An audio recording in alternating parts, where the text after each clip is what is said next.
مجذوب علی رحمت کہتے ہیں بظاہر تو ہر شے میں بے حد صفائی، بظاہر تو ہر شے میں بے حد صفائی، مگر دل میں ہے گندگی انتہائی۔ بظاہر تو ہر شے میں چہرے کی صفائی، بدن کی صفائی، نہ جانے کتنی قسم کا صابن ہے، نہ جانے کتنی قسم کے پاؤڈر ہیں، نہ جانے کتنی قسم کے شیمپو ہیں، نہ جانے کتنی قسم کے کپڑے ہیں، کیا چال ڈھال ہے، کیا نئے نئے ڈیزائن ہے۔ مجذوب کہتا سب کچھ دیکھ لیا، بظاہر تو ہر شے میں بے حد صفائی، مگر دل میں ہے گندگی انتہائی۔ السلام علیکم ورحمۃ اللہ وبرکاتہ۔ دوستو، میں پھر ایک مرتبہ قاری حنیف ملتانی صاحب کا بیان لے کر حاضر ہوا ہوں۔ بڑا اہم بیان ہے، سبق آموز بیان ہے، زندگی کو بدل دینے والا بیان ہے۔ اس بیان کو توجہ کے ساتھ پورا سنیں گے۔ چلیں میں بھی آپ کے ساتھ ساتھ اس بیان کو پورا سنتا ہوں۔ صلی اللہ علیہ وسلم نے فرمایا جمعے کا دن قیامت کی نشانی ہے۔ قیامت کا دن جس دن قائم ہوگا جمعہ ہی ہوگا۔ آج جمعہ تفریح کا دن ہے، آج جمعہ جوئے کا دن ہے، آج جمعہ شراب پینے کا دن ہے، آج جمعہ کھیل تماشا بے حیائی بدماشی کا دن لوگوں نے بنا لیا۔ ایک ہمارا ماحول ہے، آپ ذرا توجہ فرمائیں۔ جمعے کے دن فلموں میں رش ہے، جمعے کے دن سینما کے ٹکٹ کا رش ہے، جمعے کے دن VCR بہت زیادہ چلتے ہیں، جمعے کے دن ٹیلی ویژن پہ بڑا رش ہوتا ہے، جمعے کے دن بدماشی ہے، جوا ہے، بے حیائی، زیادہ سے زیادہ بے حیائی جمعے کے دن ہوتی ہے۔ حالانکہ حضور کریم صلی اللہ علیہ وسلم نے فرمایا جمعے کے دن ایک گھڑی ایسی آتی ہے جو مانگو وہی ملتا ہے، جس حال میں کچھ کوئی مشغول ہوگا وہی اس کی زندگی کا مستقل ذریعہ بن جائے گا۔ کون سمجھائے تمہیں؟ کس کے اندر طاقت اور جرت ہے کہ قوم کے دھارا پھیر سکے اور قوم کے رخ کو پھیر سکے؟ کون پھیر سکتا ہے؟ اس لیے قرآن کریم نے بار بار للکارا اور فرمایا افلم یہد لہم کم اہلکنا قبلہم من القرون، کرنے والوں، بدماشی کرنے والوں، بغیرت کمینوں، باداؤ، جب میرا قہر جوش میں آئے گا پھر ایک دو کو نہیں، پھر بستی کی بستی، ملک کے ملک اجاڑ کے رکھ دوں گا۔ افلم یہد لہم کم اہلکنا قبلہم من القرون،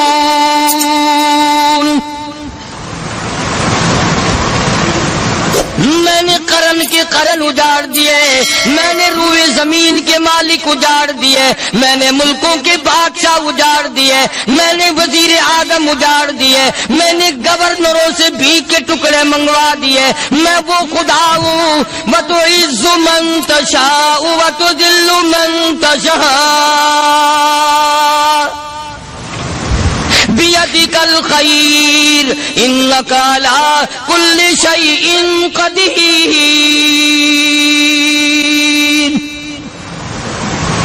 سارا نظام میرے ہاتھ میں ہے، تبارک الذی بیدہ الملک، برکتیں میرے پاس ہے، رحمت میرے پاس ہے، خیر میرے پاس ہے، بھلائی میرے پاس ہے، سلامتی کے خزانے میرے پاس ہے، امن کے خزانے میرے پاس ہے۔ وہو علی بیدہ الملک، ملک میں راج میرا، وہو علی کل شیء قدیر۔ ذرے ذرے پہ قبضہ میرا، پتے پتے پہ قبضہ میرا، پہاڑ کی ایک ایک کنکر پہ قبضہ میرا، سمندر کے قطرے قطرے پہ قبضہ میرا۔ تو ہوتا کون آ کر کرنے والا؟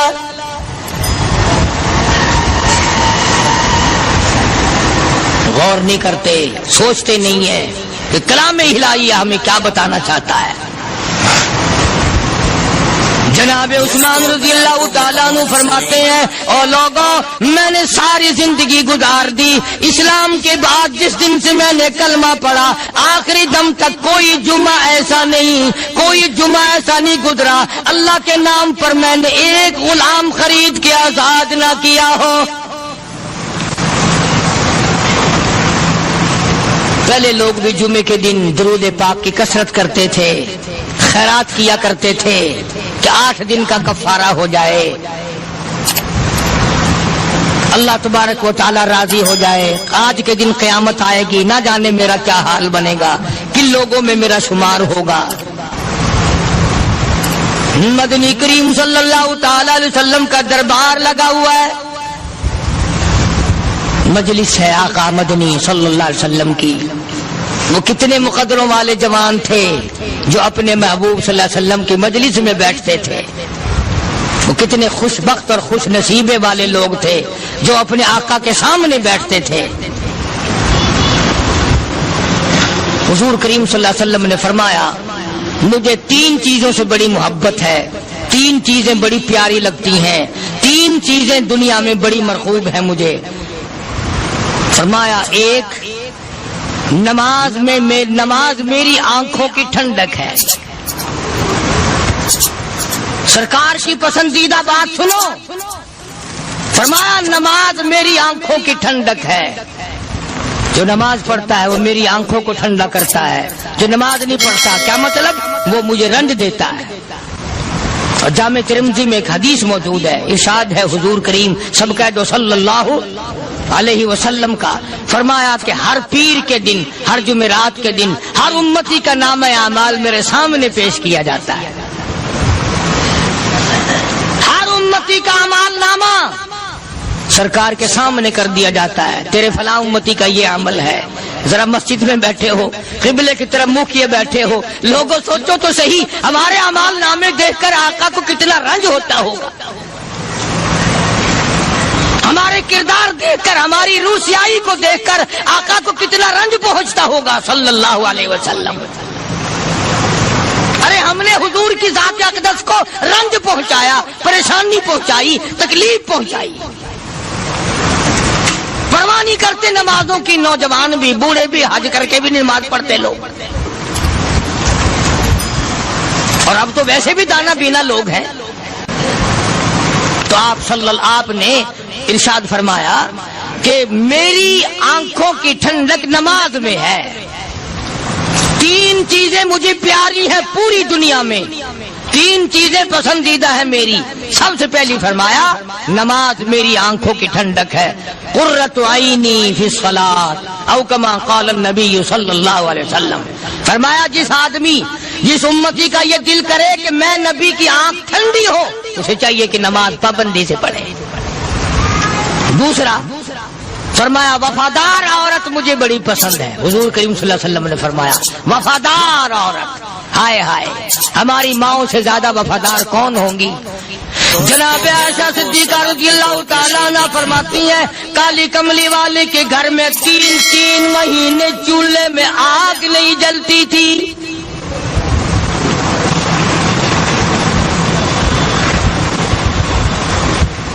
دوسروں کے واسطے ہے سیم و زر و گوہر، اور اپنا یہ حال ہے کہ چولہا ہے بجھا ہوا۔ جناب عائشہ صدیقہ رضی اللہ تعالیٰ عنہ فرماتی ہیں ہمیں 24 گھنٹے میں ایک پانی کا پیالہ اور ایک کھجور کا دانہ ملا کرتا تھا۔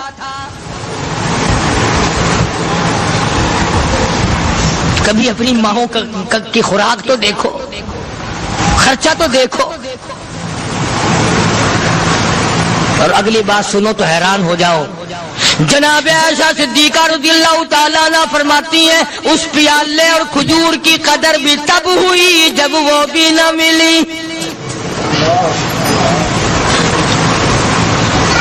پیسوں کو برباد کرنے والوں، بے قدری کرنے والوں، ذرا سوچو تو صحیح کہ کیا گھر ہے محمد عربی سب کہہ دو صلی اللہ علیہ وسلم کا۔ اسی گھر سے خیر و برکت ملی صحابہ کرام کو، لیکن دنیا نہ تھی، بلڈنگ نہ تھی، کوٹھی نہ تھی، بنگلہ نہ تھا، چہل پہل نہ تھی۔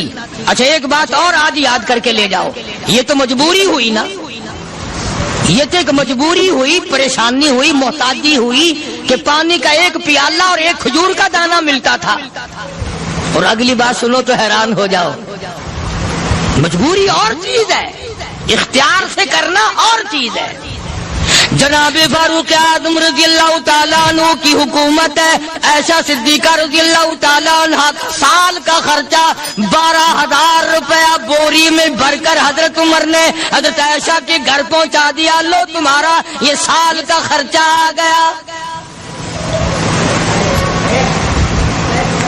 سال کا خرچہ حضرت عمر رضی اللہ تعالیٰ عنہ نے جناب عائشہ صدیقہ رضی اللہ تعالیٰ عنہ کے پاس بھیجا۔ اتنا بڑا بورا بھر کر آیا۔ اللہ غنی، بجائے خوش ہونے کے، بجائے مچلنے کے، بجائے فخر کرنے کے، اپنی خادمہ سے فرمانے لگی، حضرت عائشہ خادمہ سے فرمانے لگی، میں نے تو اپنے محبوب صلی اللہ علیہ وسلم کے پیٹ پہ پتھر دیکھے، میں نے تو کالی کملی والے کو فاقے کرتے دیکھا۔ خادمہ سے فرمانے لگی، اس بوری کے میرے درمیان میں کپڑا لٹکا دے، میری آنکھ دیکھنا گوارا نہیں کرتی، میری آنکھ دیکھنا بھی گوارا نہیں کرتی۔ اس نے کپڑا لٹکا دیا۔ اس کے بعد خادمہ سے فرمانے لگی، مدینے میں اعلان کراؤ، جس کو خیرات چاہیے وہ عائشہ کے دروازے سے آ کے لے جائے رضی اللہ تعالیٰ عنہ۔ سارے مدینے میں اعلان ہوگا، خیرات لینے والے آ جاؤ۔ شیئر ضرور کریں۔ ایک اور بات تھی اس وقت میں، ضرورت مند جاتا تھا، یہ نہیں کہ ٹیبک میں ہزاروں روپیہ پڑا ہوا پھر بھی مانگ کے کھانا ہے، جیب میں ہزاروں روپیہ پھر بھی مانگنا ہے، پلے سے نہیں کھانا۔ کہ جتنے بھیک مانگے ہیں نا، بھیک مانگنے والے، 1 کروڑ روپیہ دے دو انشاءاللہ شام کو پھر بھی مانگے گا، اس کے مقدر میں بھیک مانگنا ہے۔ فرمانے لگی کچھ نہیں ہے، وہ خادمہ کہنے لگی کچھ نہیں ہے۔ اب وہ خادمہ کہنے لگی کہ اگر 1 ٹکے کا گوشت منگوا لیتی تو تم بھی اپنا روزہ کھول لیتی، گوشت سے میں بھی کھا لیتی۔ کیا جواب دیا اما عائشہ صدیقہ رضی اللہ تعالیٰ عنہ نے؟ فرمانے لگی، اب تانا دینے سے کیا فائدہ، تو نے اس وقت یاد کیوں نہیں دلایا؟ اس لیے میں نے یہ واقعہ سنا دیا کہ پہلی بات سن کر کے تو آپ لوگوں کے دل میں بھی یہ بات آئی ہے نا کہ جی مجبوری ہے، چوری تو وہ کرنے سے رہی بیچاری، پریشانی جو ہوئی، غربت جو ہوئی، تنگی جو ہوئی، چلو پانی کا پیالے پہ گزر کیا۔ اور نہیں، یہ حضرات اختیاری بھی فاقہ کرتے تھے۔ اب 12,000 آیا اور افطار کرنے کے لیے چھچوا رہے، کھجور بھی نہیں۔ اور ہم تو خدا جانے کب کب تک کا انتظام سوچتے ہیں، پوتے پوتیوں تک کا انتظام جب تک نہ کر لیں اور اولاد در اولاد تک کا انتظام نہ کر دیں، اس وقت تک ہماری تسلی تو ہوتی نہیں۔ اسی کو مجذوب نے بڑے عجیب طریقے سے سمجھایا، کہتا ہے کہ آنے والی کس سے ٹالی جائے گی، آنے والی کس سے ٹالی جائے گی، اور جان ٹھہری جانے والی جائے گی، روح رگ رگ سے نکالی جائے گی، تجھ پہ ایک دن خاک ڈالی جائے گی، تیرے رشتہ دار عزیز اقربا دھڑا دھڑ مٹی پھینک کے ایسے آئیں گے گویا تجھے پہچانتے بھی نہیں۔ بڑی بڑی عجیب باتیں کہی مجذوب علیہ رحمت نے، اللہ کی رحمت نازل ہو اس کی قبر مبارک پہ، آمین کا۔ کہتا سب کی سب ہیں راہ رب کوئے فنا، سب چل رہے ہیں فنا کی طرف۔ اب یہ جو ہم لوگ بیٹھے ہیں نا، خوش ہو رہے ہیں، میری 50 سال عمر ہو گئی، میری 60 سال عمر ہو گئی، میری 40 سال عمر ہو گئی، میری 30 سال کم عمر ہو گئی، اور اصل بات ہمارے دماغ میں اپنے آپ کو آخرت کے لیے جس قدر ممکن ہو سکے تیاری کریں۔ آج کل بڑی رات ہے، سویرے اٹھو، کم سے کم صبح و شام ہر آدمی 1 تسبیح درود شریف کی، 1 تسبیح استغفار کی، اور 1 تسبیح تیسرے کلمے کی، یہ تو کم سے کم ہو ہی جائے۔ بکواس کرتے سو جاتے ہیں، بکواس کرتے اٹھ جاتے ہیں، بلا ہے کوئی زندگی کا معاملہ؟ اللہ سے معافی مانگتا سو جا اور معافی مانگتا اٹھ جا، خدا کی قسم اللہ کا دریائے کرم جوش میں آئے۔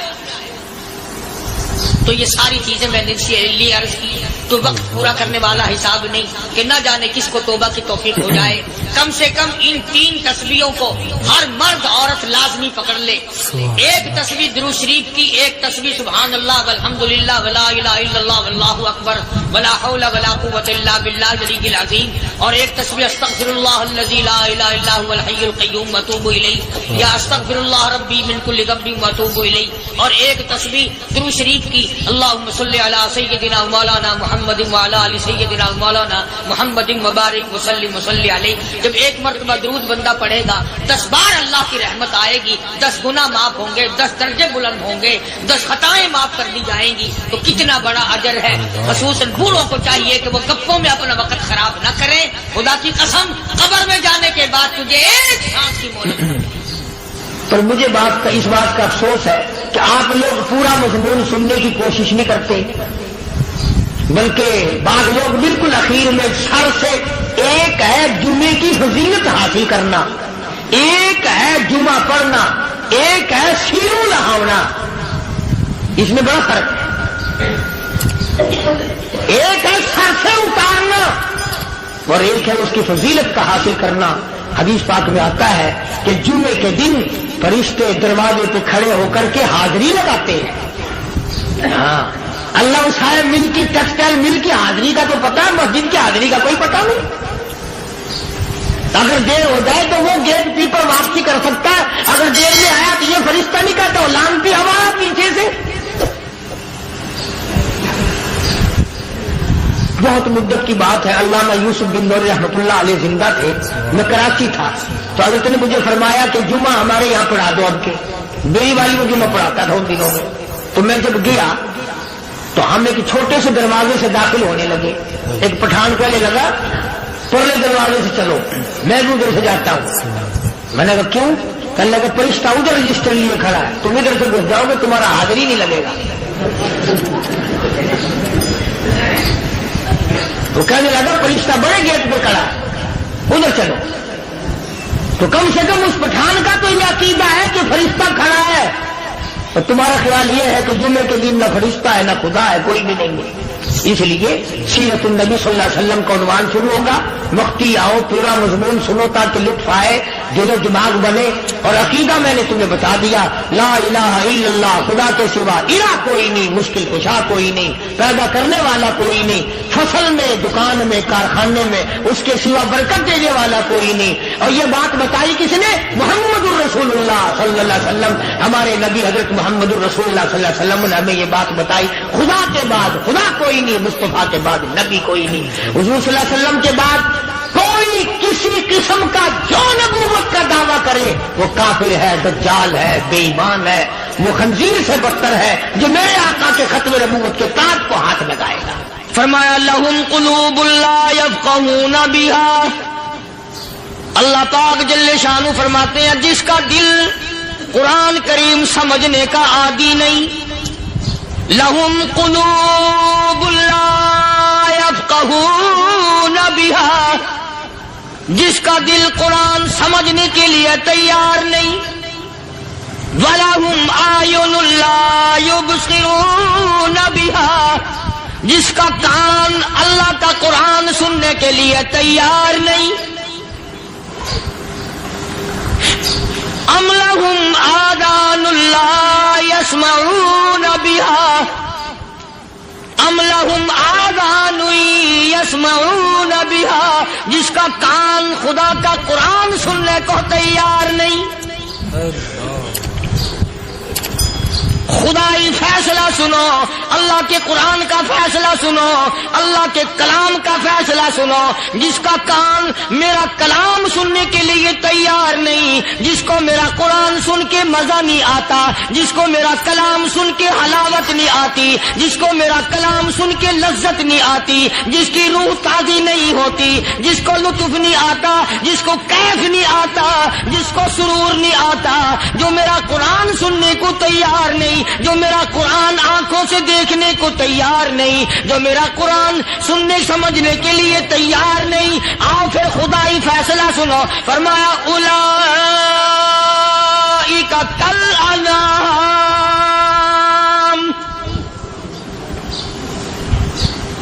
میرا فیصلہ نہیں، کسی پارٹی کا فیصلہ نہیں، کسی فرقے کا نہیں، کسی طبقے کا نہیں، کسی جماعت کا نہیں. فرمایا اولئک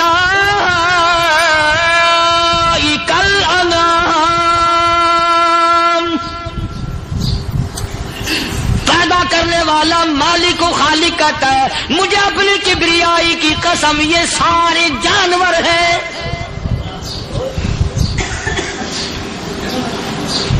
یہ سارے کے سارے جانور ہیں، یہ درندے ہیں جو ایک دوسرے کو چیر پاڑ کر کھاتے ہیں، یہ درندے ہیں جو ایک دوسرے کا خون پیتے ہیں. فرمایا بل ہم اضل، جانوروں سے بھی بدتر.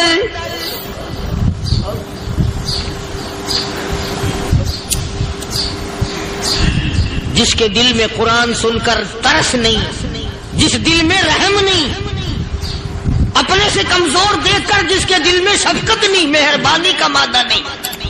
فرمایا وہ کوئی بندہ ہے، وہ تو جانور ہے. اور خدا قسم میں آ گیا فرمایا بل ہم اضل، اس سے بھی بدتر. اللہ والے جو ہیں وہ ان خصلتوں کو دور کراتے ہیں اور وہ آدمی کے مزاج اور دل میں سے ایسی چیزیں نکالتے ہیں جو اس کی بربادی کا ذریعہ بنتا ہے. دل کی بیماریوں کا کسی کو فکر نہیں. بخار ہو جائے آپ چڑھ جائے آپ کو پتہ چل جاتا ہے، نزلہ ہو جائے آپ کو پتہ چل جاتا ہے، کھانسی ہو جائے پتہ چل جاتا ہے. دل کی بیماریوں کا کیا پتہ چلے؟ صحابہ کرام رضوان اللہ تعالی علیہ مجمعین کی جماعت کے اللہ پاک کے محبوب حضرت محمد الرسول اللہ صلی اللہ تعالی علیہ وسلم نے دلوں کی صفائی کی. پہلے لوگ جھونپڑیوں میں کچے کوٹھوں میں رہتے تھے، نہ اتنی صفائی تھی نہ اتنی ترقی تھی. آج برتنوں کی صفائی دیکھو، کپڑوں کی صفائی دیکھو، مکان کی صفائی دیکھو، رات دن بس اسی دھندے میں لگے ہوئے. سارا دن برتن دھونے سے فرصت نہیں، سارا دن کپڑوں کے بناؤ اور سوار میں فرصت نہیں.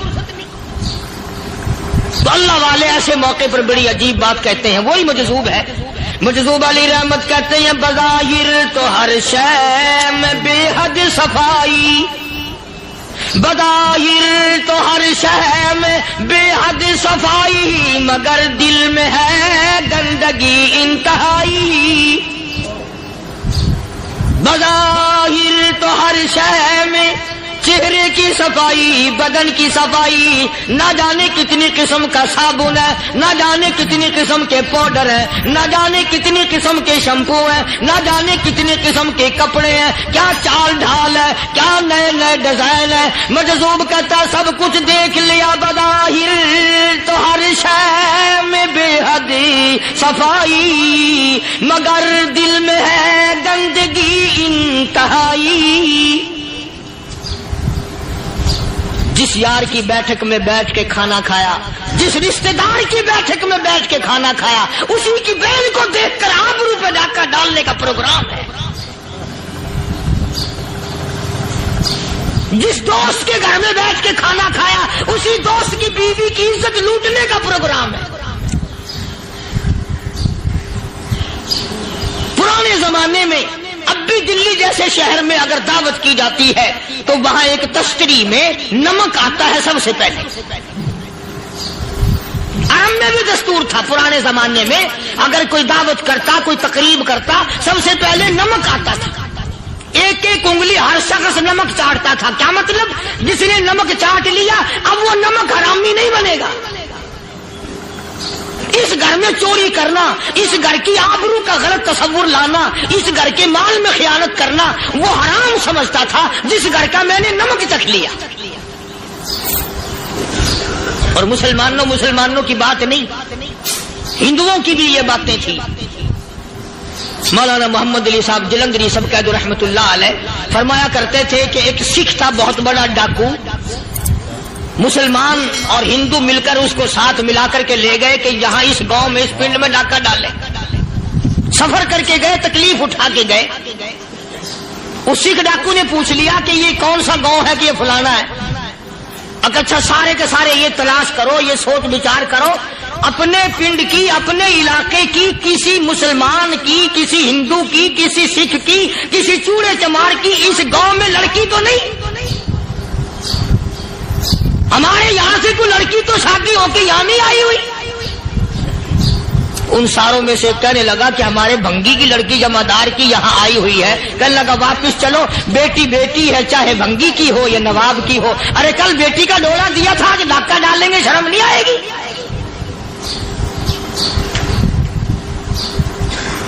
آج وہ تصور کہاں چلے گئے؟ اور ہم سب روتے پھرتے ہیں، سکون نہیں، سکون نہیں، اطمینان نہیں. ارے اطمینان آئے گا کیسے؟ ہمارے دل بے ایمان ہے، نیتیں خراب ہے، آئے گا کہاں سے؟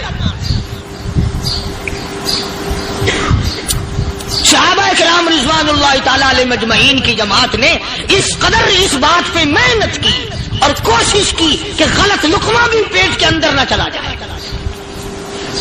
چنانچہ میں علی الاعلان کہتا ہوں، 1,29,000 صحابہ کرام، کالی کملی والے کے دیوانے اور پروانے، حضور کے یار جانثار، حضور کے ساتھ فاقہ کھانے والے، فاقوں مرنے والے، پتھر کھانے والے، اپنے بچوں کے ٹکڑے ہوتے ہوئے دیکھ کر لا الہ الا اللہ محمد الرسول اللہ کی صدا بلند کرنے والے صحابہ کرام کا یہ حال تھا. پیدل سفر کر کے جاتے تھے یہودی عیسائی، شام نکل گئے، فلسطین نکل گئے، ہندوستان آ گئے، 2 سال لگ جاتے تھے. اپنی جوان بیٹیوں کو مسلمانوں کے گھروں میں چھوڑ کے آ جاتے تھے. کبھی نگاہ نبوت نے جن کو رنگ دیا تھا، کبھی کسی صحابی پہ ذرہ برابر الزام نہیں لگا. ان یہودیوں کا، ان عیسائیوں کا یہ عقیدہ تھا کہ محمد صلی اللہ علیہ وسلم کے جو غلام ہیں، ان کی نگاہ بھی پاک ہے، ان کے دل بھی پاک ہیں، ان کے ارادے بھی پاک ہیں، ان کے ہاتھ بھی پاک ہیں.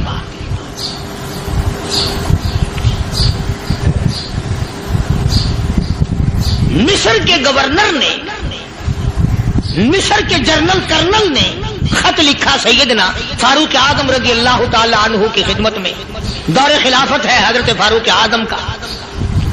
کیا خط لکھا کہ حضور مجھے کافی وقت گزر گیا ہے اور فلاں علاقے میں آپ کے حکم سے ہم نے جانا ہے اور راستہ صرف ایک ہے اور اس راستے میں جال بچھا دیا گیا. اب مجھے مشورہ دیں، میں کیا کروں؟ حکم دیں مجھے. جال کیا بچھا دیا گیا کہ ہمیں پتہ چل گیا ہے عیسائیوں نے پروگرام بنایا، سینکڑوں لڑکیاں تلاش کر کر کے بڑی خوبصورت حسینہ اکٹھی کی ہیں، ان کو گانے بجانے کی ٹریننگ دی ہے، ان کو اچھی اچھی آوازوں والی لڑکیاں ڈھونڈ کے لائے ہیں اور انہوں نے یہ پروگرام بنایا کہ جب مسلمانوں کی فوج اس گلی سے گزرے گی، ان کوٹھوں کے اوپر چڑھ کے گانا بجانا کریں گے تاکہ ان کے دل میں بدماشی آئے اور ان کا بیڑا غرق ہو.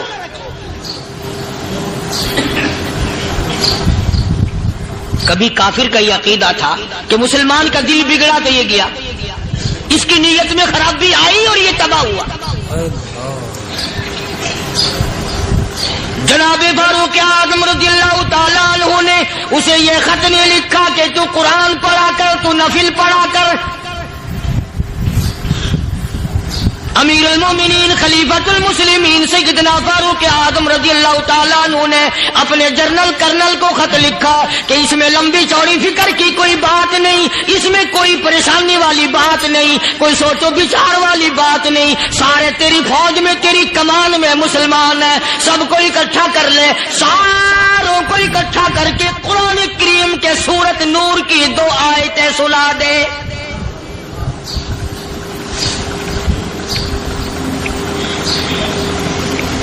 یہ بھی نہیں فرمایا کہ سزا سناؤ، اتنے کوڑے لگیں گے، جو خلاف کرے گا یوں قید ہوگی، یہ کورٹ مارشل کر دیا جائے گا. کچھ نہیں.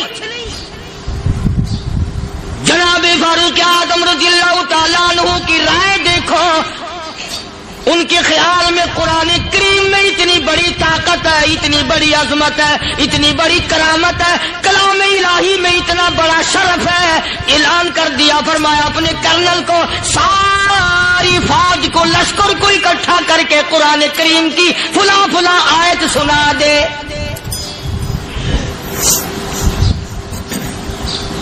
اور اس کے بعد بے دھڑک فوج کو، لشکر کو اسی راستے سے گزار کے لے جا. بے دھڑک لے جا. ہائے کبھی قرآن کی 2 آیتوں سے کام بن جاتا تھا، اب سارے قرآن سے میرا تیرا کام نہیں بنتا.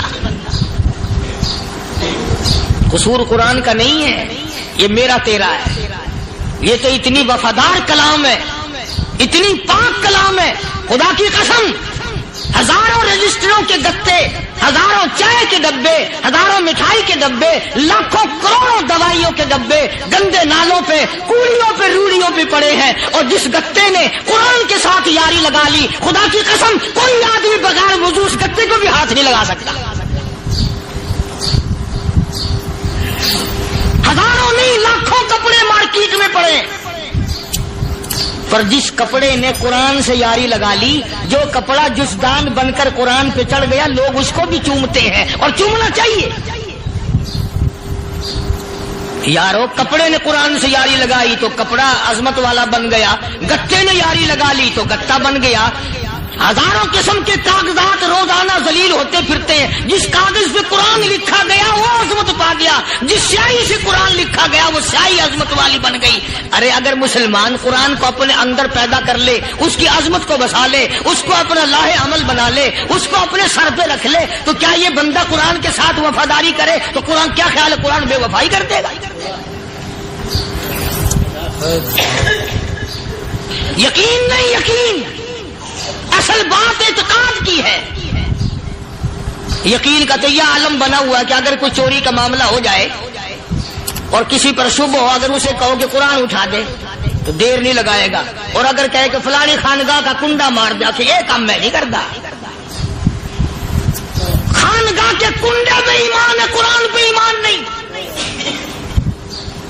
اس پر یقین ہے کہ پیر اندھا کر دے گا، اور یہاں یقین نہیں کہ جس خدا نے پیدا کیا اگر میں نے جھوٹا قرآن اٹھایا تو وہ برباد کر دے گا.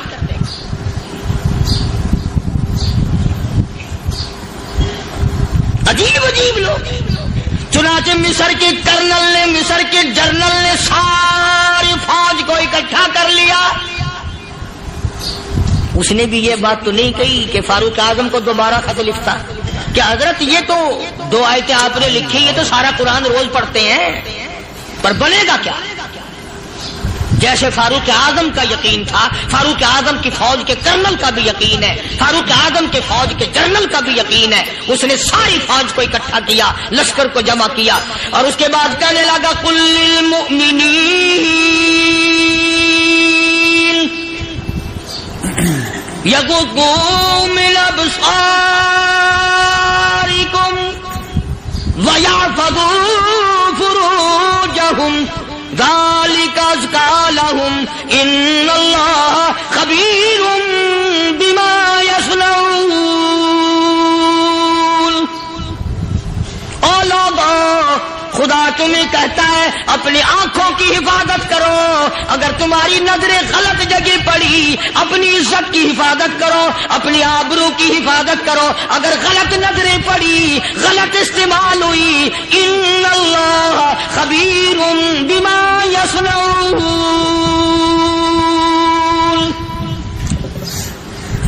اللہ پاک تمہارے ساتھ ساتھ ہے، وہ ہر چیز کو دیکھتا جائے گا، وہ ہر چیز تمہاری دیکھے گا. چنانچہ تاریخ شاہد ہے، ابن حشام نے لکھا ہے، ابن خلدون نے لکھا ہے، اور کئی مورخین نے لکھا ہے کہ جب مسلمان جنرل نے، مسلمان کرنل نے اپنی فوج کو قرآن کی 2 آیتیں سنائی اور اس کے بعد حکم دیا چلو، تمام کا تمام لشکر چل رہا ہے. ادھر ڈھول بجا، دھماکے بجے، گانا شروع ہوا، گانا بجانا شروع ہوا، ساری فوج نکل گئی، سارا لشکر چلا گیا. لڑکیوں نے دیکھا کہ یہ تو ختم ہو گئے، نیچے آواز دے کے کہنے لگی اور جانے والوں یہ ساری فوج کئی اندھوں کی فوج تو نہیں.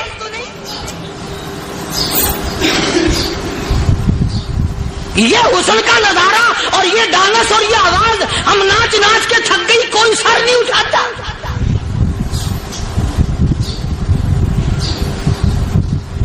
اور آج دیکھ لیں آپ، ہر گھر کے اوپر وہ لگا ہوا ہے ایریل، لعنت کا ایریل لگا ہوا ہے، لعنت کا ایریل. حاجیو تم کیا کہتے ہو کہ ہمارے گھر کا اس میں کیا بگڑے گا؟ خدا کی قسم وہ بگڑتا ہے، وہ دیمک لگتی ہے، وہ تباہی پھرتی ہے، تمہیں پتہ بھی نہیں چلتا. تم نے کیا سوچ رکھا ہے؟ مسلمان کرنل کے حکم پہ ساری فوج نکل گئی. ناچنے والی گانے والی لڑکیاں عیسائیوں کی حیران ہیں. کیا ہوا؟ لاکھوں کی تعداد میں فوج گزر گئی. کوئی نگاہ اٹھا کے نہیں دیکھتا. ایک مسلمان سپاہی گزرتا گزرتا نیچی نظریں کیے کہنے لگا سر کیسے اٹھائے, نگاہ کیسے کوئی اٹھائے گا؟ یہ سارے کے سارے اللہ کا قرآن سن کر آئے ہیں.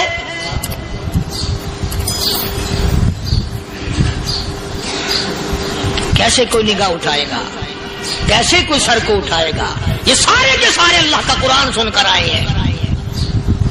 ان کا عمل ہوا نا قرآن پہ, ان کے عمل کا کتنا بڑا اثر پڑا. مورخین نے لکھا, ابن حشام لکھتا ہے, عیسائی لڑکیوں نے چھلانگیں لگا دی, کوٹھی سے نیچے آ گئی, کہنے لگی عام مسلمانوں وہ قرآن ہمیں بھی سنا کے جاؤ جس میں اتنی اسپرٹ ہے, اتنی طاقت ہے, جو حسن کے نظارے سے روک دے, جو گانے بجانے سے روک دے. یہ تو آدمی کے دل کا سکون ہے. نہ گانا سنتے ہو نہ حسن کا نظارہ کرتے ہو. جاتے والے یوں نہ جاؤ, ہمیں بھی وہ قرآن سنا کے جاؤ.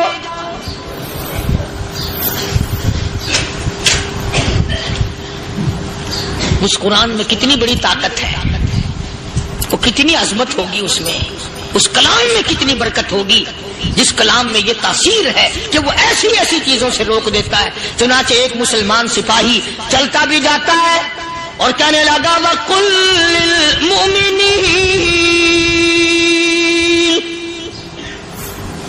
وَقُلْ لِلْمُؤْمِنِينَ. قرآن کی آیت پڑھ کے سنائی. سینکڑوں نہیں بے شمار لڑکیاں ایک مسلمان کی زبان سے اللہ کا قرآن سن کے کہنے لگی, اور جانے والوں چھوڑ کے نہ جاؤ, ہمیں بھی کلمہ پڑھاؤ.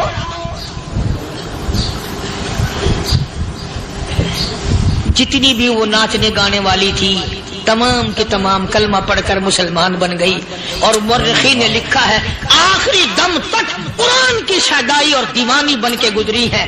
پھر وہ لڑکیاں جو رات دن حسن و جمال کا پیکر بنی رہتی تھی, علماء نے لکھا ہے جب موت آئی ایک ایک کے بدن میں کپڑے لباس میں موت آئی تو 50-50 ٹاکی لگی ہوئی.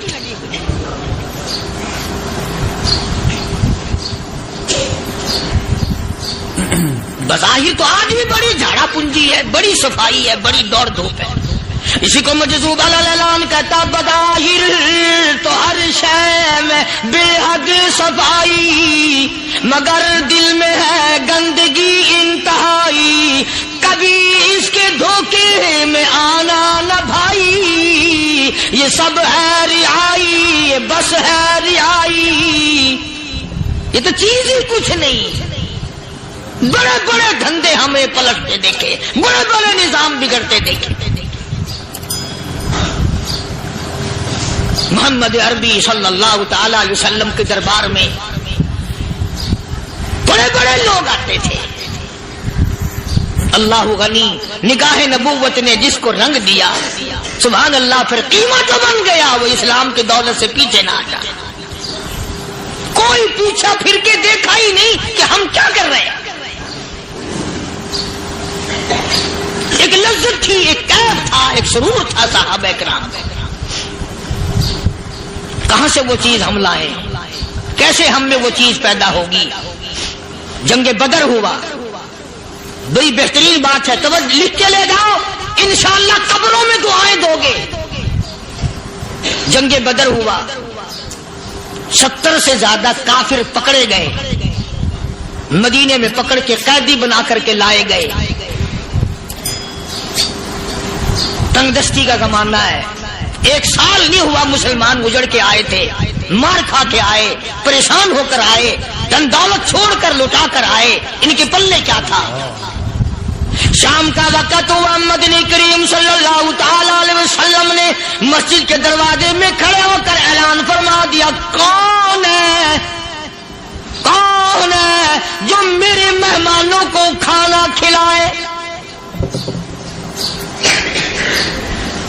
اور وہ مہمان کوئی شہنشاہ نہیں تھے, ہیں بھی کافر, ہیں بھی اسلام کے دشمن. آئے بھی صحابہ کرام کو مارنے، میدان جنگ سے پکڑ کے لائے گئے، جنگی قیدی ہیں. اس نبی کی طرف کبھی منہ کیا کر جس نبی کا تو غلام ہے، امتی بڑا پھرتا ہے. فرمایا کون ہے جو میرے مہمانوں کو کھانا کھلائے؟ صحابہ کرام میں سے کسی نے 2 پکڑ لیے، کسی نے 1 کو ساتھ لے لیا. ایک بنادار سا غریب سا صحابی ہے، اس نے ساتھ لے لیا ایک مہمان اور گھر لے کے گیا. بیوی کو کہنے لگا کہ کھانا کتنا ہے؟ کہ بس 1 آدمی جوگا ہے، 1 آدمی کی کافی ہوگا. کان میں کہنے لگا اپنی بیوی کے، دستور تھا عرب کا، مہمان اور میزبان اکٹھے کھایا کرتے تھے. اپنی گھر والی کے کان میں کہنے لگا کہ اس کے آگے کھانا رکھ دیں گے مہمان کے، جب یہ کھانا شروع کر دے گا کسی بہانے سے دیوا بجھا دیو، میں یوں ہی منہ کو خالی ہلاتا رہوں گا، یہ کھانا کھا لے گا، پیٹ بھر جائے گا اس کا. چنانچہ کھانا آگے رکھ دیا، جو کچھ بھی تھا. اس نے کھانا شروع کیا کہ جی آپ بھی کھائیں، کہ ہاں میں بھی کھا رہا ہوں. بس یوں ہی کھانے میں بھی ہاتھ لگائے، منہ کو بھی ہاتھ لگائے اور منہ کو چلائے بھی برابر. بیوی نے چراغ بجھا دیا. یہ عمل تو صحابی کر رہا ہے اپنے گھر میں. ادھر قرآن کریم نازل ہو گیا محمد کریم صلی اللہ علیہ وسلم کی ذات پہ. فرمایا وَيُؤْثِرُونَ عَلَىٰ أَنفُسِهِمْ وَلَوْ كَانَ بِهِمْ خَصَاصَةٌ وَمَن يُوقَ شُحَّ نَفْسِهِ فَأُولَٰئِكَ هُمُ الْمُفْلِحُونَ. اور میرے محبوب مبارک کو تیری امت میں ایسے لوگ بھی ہیں جو اپنا منہ خالی ہلا رہا ہے، بیوی بھوکی بیٹھی ہے، چراغ بجھائے بیٹھی ہے اور اپنے ہاتھ کو خالی چلا رہا ہے اور میرے بندے کا پیٹ بھر رہا ہے. اور میرے محبوب مجھے اپنی عظمت کی قسم، میں تیرے ان دیوانوں پہ جنت واجب کر چکا.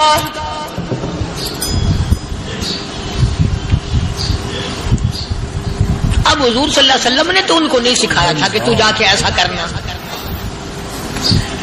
قدرتی مزاج ایسا بنا دیا تھا.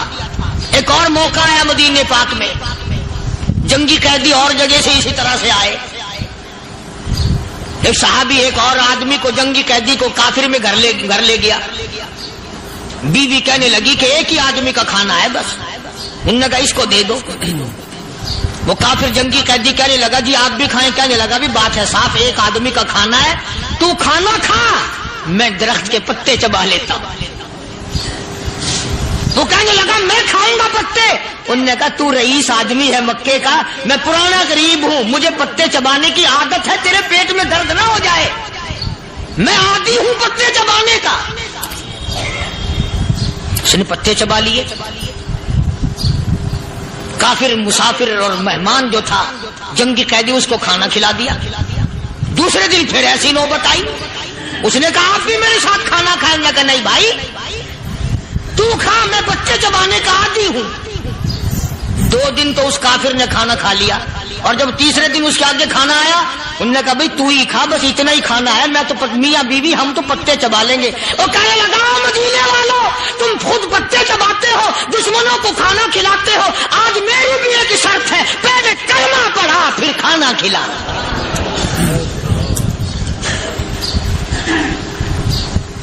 آج میری بھی ایک شرط ہے. 2 دن کے عمل نے کفر کو مٹا دیا، اسلام چمک گیا.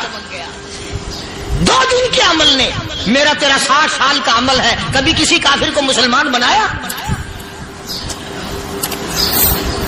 الٹے ہی کام، ہر غلط، ہر معاملہ الٹا ہی ہے. ہر آدمی بیزار ہوتا ہے، یار دین تو کچھ نہیں، یار اسلام کچھ نہیں، یارو ایمان کچھ نہیں.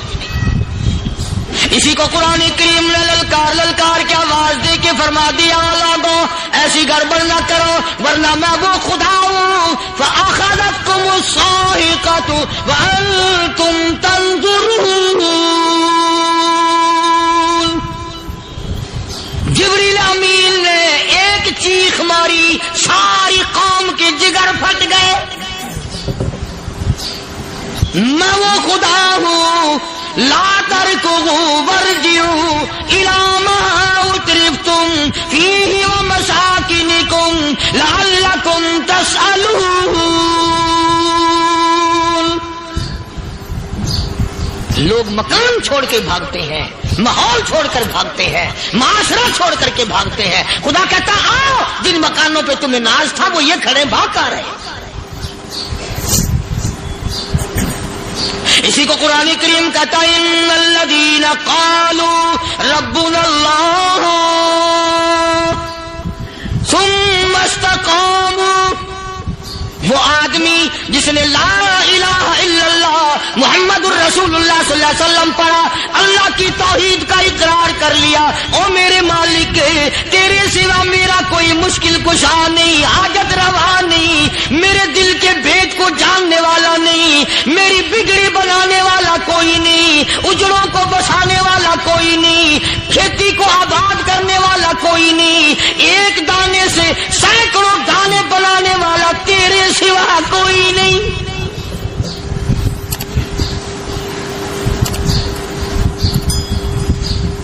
کھیتوں میں جاؤ، کبھی یہ تو سوچو کہ دنیا میں حکومتوں نے کتنے مل لگا رکھے ہیں، چینی کے شکر کے کتنے مل ہیں، کتنے ڈیپو ہیں، پھر بھی قلت ہو جاتی ہے. اور یہ اللہ میاں نے کتنا میٹھا کیلے میں، سنترے میں، مالٹے میں، انگور میں، سیب میں. کبھی یہ بھی سنا کہ اللہ میاں کا شوگر مل فلاں علاقے میں لگا ہوا ہے؟ کبھی یہ تو دیکھو کہ یہ قدرت کاملہ کے سوا اور کون پیدا کر رہا ہے. فرمایا جس نے اللہ کی توحید کا اقرار کر لیا، محمد عربی صلی اللہ علیہ وسلم کی ختم نبوت کا اقرار کر لیا، خدا کے بعد خدا کوئی نہیں، مصطفیٰ کے بعد نبی کوئی نہیں.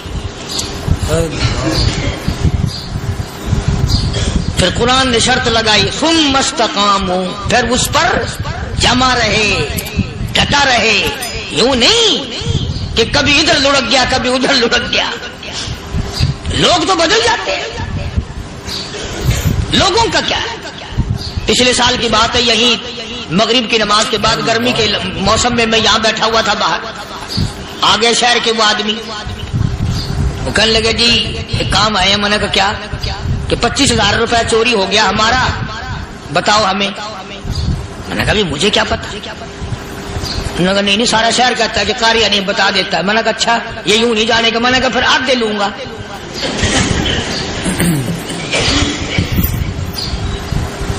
25,000 گم ہوئے ہیں نا، 12.5 میرے 12.5 تمہارے. کہنے ہیں دیکھو نا جی بال بچے چھوٹے چھوٹے غریب بچے ہیں جن کے وہ پیسے ہیں. میں نے کہا اچھا میں بادشاہ لگا ہوا ہوں.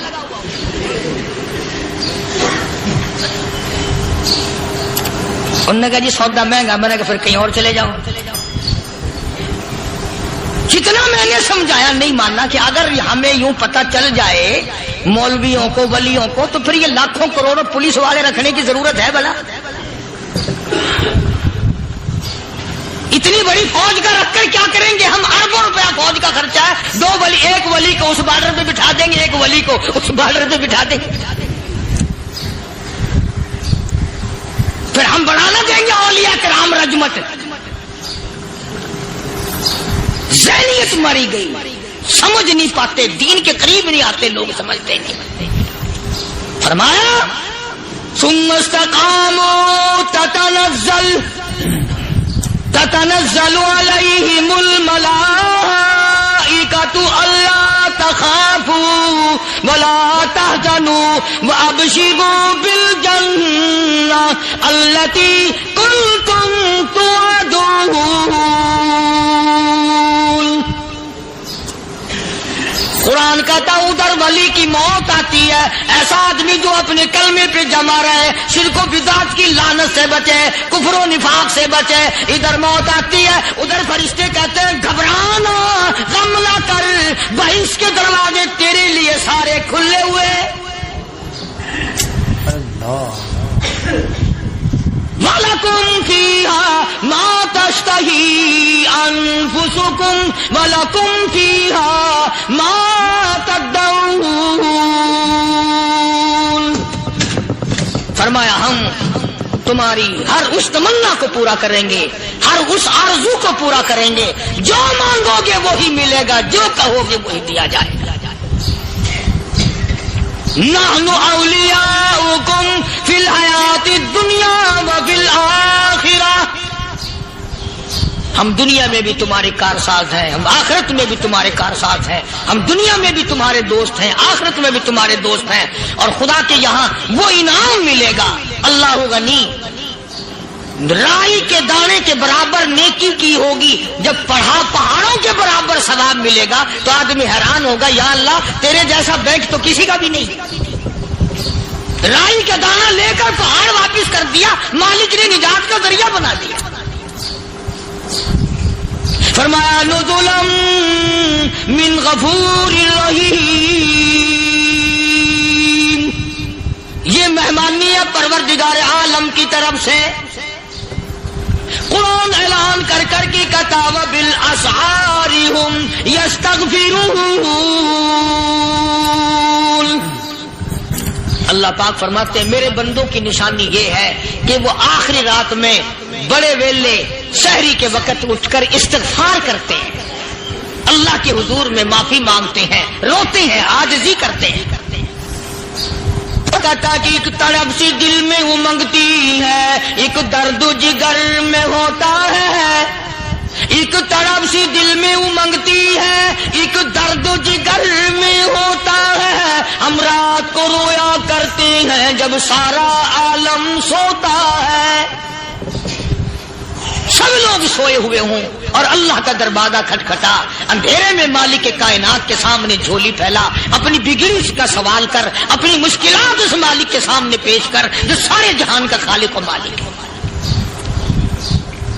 عقیدہ بھی بناؤ، اعمال بھی بدلو، مزاج بدلو، طبیعتوں میں انقلاب لاؤ، اور لوگوں ان گھروں کو مسلمانوں والے گھر بناؤ۔ تم برا مان کے جاؤ یا بھلا مان کے جاؤ، میں اپنے عقیدے کی بات کو چھپاتا نہیں۔ جس گھر میں کوئی مرد عورت قرآن کے کھولنے والا نہیں، میں اس گھر کو مسلمان کا گھر نہیں کہتا، وہ چوڑے اور کرار اور سکھ کا گھر ہے۔ تمہیں یہ سکھایا کس نے ہے کہ مرنے کے بعد قرآن پڑھا جاتا ہے اور ساری زندگی میں نہیں پڑھا جاتا؟ یہ قرآن مردوں کے لیے تھوڑی آیا، یہ زندوں کے لیے آیا۔ حدیث پاک میں آتا ہے حضور کریم سب کہہ دو صلی اللہ علیہ وسلم نے فرمایا، عیسیٰ علیہ الصلوۃ والسلام ایک قبرستان سے گزرے، گورستان سے گزرے تو ایک قبر کو دیکھا، وہ نبی ایسا تھا، اس کے معجزات ایسے تھے۔ قبر میں دیکھا تو ایک بڑھیا جل رہی ہے، سڑ رہی ہے، تباہ ہو رہی ہے، رو رہی ہے۔ تو عیسیٰ علیہ الصلوۃ والسلام پناہ کر کے وہاں سے گزر گئے۔ چند دنوں کے بعد جو اسی قبر کے پاس سے گزرے تو عیسیٰ علیہ السلام کو دھیان آیا کہ اس قبر میں ایک بڑھیا بڑی عذاب بھگت رہی تھی، مگر اس دن جو دیکھا وہ تو عیش میں بیٹھی، تخت میں بیٹھی آرام کر رہی ہے۔ سیدنا عیسیٰ علیہ الصلوۃ والسلام نے اللہ پاک سے سوال کر دیا، الہی مرنے کے بعد تو آدمی کوئی نیکی بھی نہیں کر سکتا، اس نے کیا کر لیا کہ اس کا سارا نظام بدل گیا؟ آواز آئی، اے عیسیٰ لکھ کے لے جاؤ یہ بات، حضور کا فرمان ہے۔ فرمایا، اے عیسیٰ، اس مائی کے چھوٹے سے پوتے نے استاد کے پاس جا کر کے پڑھا بسم اللہ الرحمن الرحیم، اس ننھے سے منہ سے، چھوٹے سے منہ سے جب یہ لفظ نکلا، اے اللہ تو بڑا مہربان ہے، تو بڑا کریم ہے۔ عیسیٰ چھوٹے سے منہ سے جب نکلا، وہ تو معصوم تھا، اس کے منہ سے جب نکلا نا کہ میں بڑا مہربان ہوں، میں نے اس معصوم بچے کے صدقے میں اس کی دادی پہ کرم کر دیا۔ اس کے نام میں بڑی برکتیں ہیں، اس اللہ کا نام لینے میں بڑی برکتیں ہیں۔ گڑ میں مٹھاس ہے، اللہ کے نام میں مٹھاس نہیں۔ ٹافیوں میں مٹھاس ہے، اللہ کے نام میں مٹھاس نہیں۔ تم نے چکھ کے نہیں دیکھا، اگر تم چکھ لو خدا کی قسم دنیا کی کوئی چیز اچھی نہ لگے اللہ کے نام کے مقابلے میں۔ اللہ پاک مجھے اور آپ سب کو اپنا نام لینے کی توفیق عطا فرمائے، اپنے قرآن کی تلاوت کرنے کی توفیق عطا فرمائے، اور اپنا ذکر اور اپنا فکر اور اپنے شکر کی توفیق عطا فرمائے، اور اللہ پاک ہم سب کو یہ ہمت دے کہ مرتے دم تک ہم قرآن سے یاری کریں، قرآن سے وفاداری کریں۔ فرمایا محمد عربی صلی اللہ علیہ وسلم نے کہ بنی اسرائیل میں 3 آدمی تھے، بنی اسرائیل میں 3 آدمی تھے، اللہ نے ان تینوں کو آزمانا چاہا۔ ایک کوڑی تھا، ایک سر سے گنجا تھا، ایک آنکھوں سے نابینا اور اندھا تھا۔ اللہ پاک نے فرشتے کو بھیجا کہ ان کو جا کے آزماؤ، دیکھو انہیں۔ اللہ کا نوری فرشتہ سب سے پہلے کوڑی کے پاس آیا اور کہنے لگا تیرا کیا حال ہے؟ اس نے کہا برا حال ہے، سب لوگ مجھ سے کراہت کرتے ہیں، گھن کرتے ہیں، میرے قریب کوئی نہیں بیٹھتا، میرے نزدیک کوئی نہیں آتا، بڑا تنگ ہوں، بڑا پریشان ہوں، بہت زندگی تلخ ہے، کہ اگر اللہ تجھے اچھا کر دے، کہنے لگا واہ جی واہ سبحان اللہ، اتنا شکر ادا کروں سجدے سے سر اٹھاؤں گا ہی نہیں، سجدے سے سر اٹھاؤں گا ہی نہیں۔ فرشتے نے اس کے بدن پہ ہاتھ پھیر دیا اور بالکل تندرست ہو گیا، خیر آ گئی۔ پھر اس کے بعد فرشتے نے اللہ کے حکم سے پوچھا کہ اب تو ٹھیک ہو گیا، تجھے مال کون سا پیارا ہے؟ کہنے لگا جی گائے۔ اونٹ مانگا اس کوڑی نے کہ مجھے تو اونٹ کا مال بڑا پیارا ہے، تو ایک گابھن ڈاچی اس کو دے دی اور فرشتے نے دعا کی اللہ اس میں برکت عطا فرمائے۔ پھر وہ فرشتہ گنجے کے پاس گیا اور جا کے کہنے لگا کیا حال ہے تیرا؟ کہنے لگا بہت برا حال ہے، ساری رات سارا دن سر کھجاتے کھجاتے مر گیا ہوں، لوگ بھی گھن کرتے ہیں، کراہت کرتے ہیں، نام بھی میرا چھپ گیا، گنجا گنجا کر کے سب بلاتے ہیں۔ نے کہا اچھا اگر تجھے اللہ پاک تندرست کر دے، کہنے لگا سبحان اللہ کیا بات ہے، میں اس کا بڑا شکر گزار بندہ بنوں گا۔ فرشتے نے اس کے سر پہ ہاتھ پھیر دیا، وہ خیر آ گئی، تندرست ہو گیا، اور اس سے پوچھا تجھے کیا مال پیارا ہے؟ کہنے لگا گائے کا مال بڑا پیارا ہے۔ ایک گابھن گائے اس کو اللہ کے حکم سے دے دی اور دعا فرمائی اللہ اس میں برکت ڈالے۔ پھر اس تیسرے نابینا اندھے کے پاس گیا فرشتہ اور جا کے کہنے لگا کیا حال ہے تیرا؟ اس نے کہا بڑا خراب ہے، ٹھوکریں کھاتا ہوں، ٹکریں لگتی ہیں، دھکے کھا رہا ہوں، بڑی تلخ زندگی ہے، بڑا پریشان ہوں، کہ اگر اللہ پاک تجھے نگاہ دے دے۔ انہوں نے کہا اللہ کا شکر ادا کروں گا۔ فرشتے نے آنکھوں پہ ہاتھ پھیر دیا، وہ ٹھیک ہو گیا۔ اب اس سے پوچھا کہ تجھے کیا مال پیارا ہے؟ کہنے لگا جی اپنے کو تو بکری بڑی پیاری لگتی ہے۔ ایک گابھن بکری اس کے حوالے کر دی اور فرشتے نے دعا مانگی یا اللہ اس میں برکت ڈال۔ اب تینوں کے تینوں تندرست بھی ہو گئے اور مال تینوں کا اتنا بڑھ گیا کہ اس کے تو اونٹوں سے جنگل بھر گئے اور اس گنجے کی گائے سے جنگل بھر گئے اور اس اندھے کی بکریوں سے جنگل بھر گئے، مالا مال ہو گئے۔ اللہ تبارک و تعالیٰ فرماتے لَئِن شَكَرْتُمْ لَأَزِيدَنَّكُمْ، اگر تم میرا شکر ادا کرو میں اور زیادتی کرتا ہوں، وَلَئِن كَفَرْتُمْ إِنَّ عَذَابِي لَشَدِيدٌ،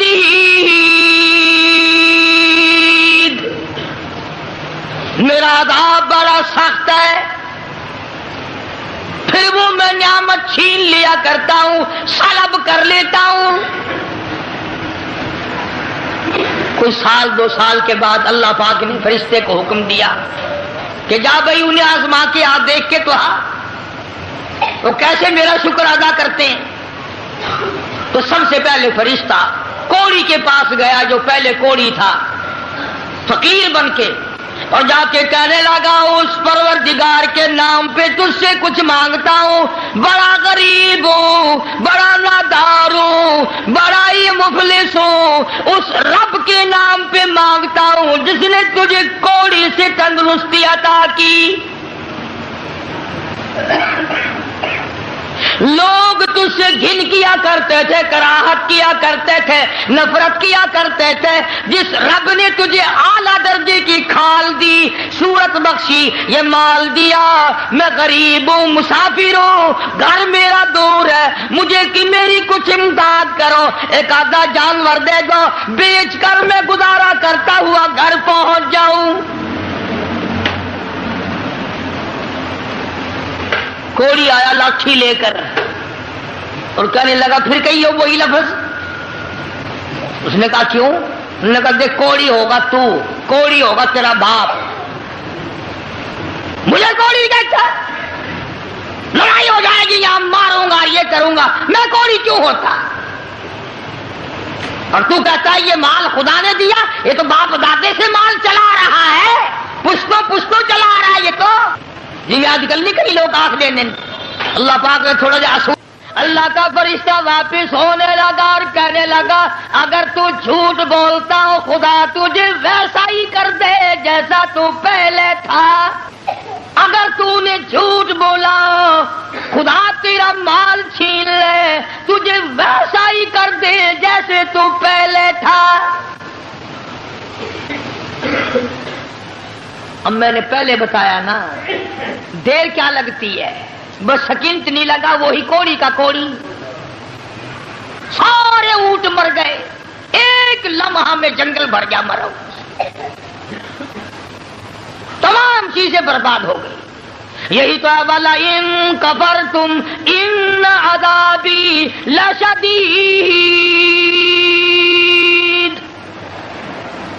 فرمایا فکفرت بانعم اللہ، جو میری نعمت کی ناشکری کرے، کفران نعمت کرے، فاذاقہ اللہ لباس